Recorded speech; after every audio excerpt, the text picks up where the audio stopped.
like most of us humans, you have some feelings around money. Yeah. If I said money equals feelings to you, what feeling would you put in there first? Money equals what? It's so interesting that question because it's it's do you know how the like isn't there some effect on babies where like when they get maxed out they just like lay out on the floor? Like there's something where they just like you essentially just crap out, you know? And I feel like that's the thing for me where it's like you mentioned money and it's like my mind goes blank and I just want to like crawl into a ball. But I think that it's I don't know, it's like everything. It's like, you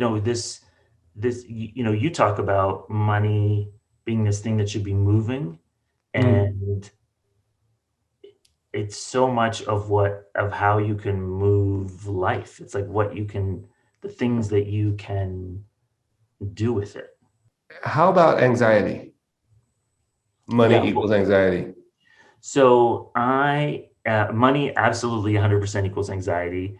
I was earlier in my career the biggest stress case around money ever.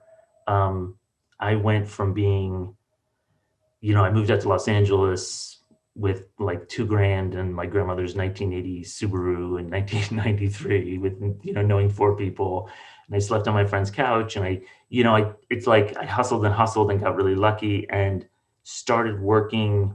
I think I was like 26 and I was working on the Third Rock from the Sun, and then my I had a writing partner at the time, and he and his brother who wrote this movie. Wrote this movie for Steven Spielberg, and he loved it. And it was like this amazing moment in my career where I'm like, I helped write something, and Spielberg said he read it to his kids, and he loved it, and it was like so incredible. And I got this check, and this check was like for like $30,000, and I had no idea what to do with it. And this is despite me going to Yale and taking economics with Nordhaus and Giannakopoulos and like knowing so much about it, but at the same time not knowing anything about it and not knowing that there were financial advisors or people, fiduciary financial advisors, people you could trust, people who could help you with this.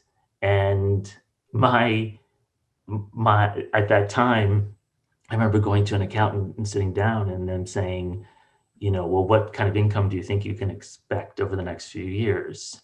And I said, well, I could create a hit show and make $100 million, or I could never work again. So can we budget for somewhere between 0 and $100 million?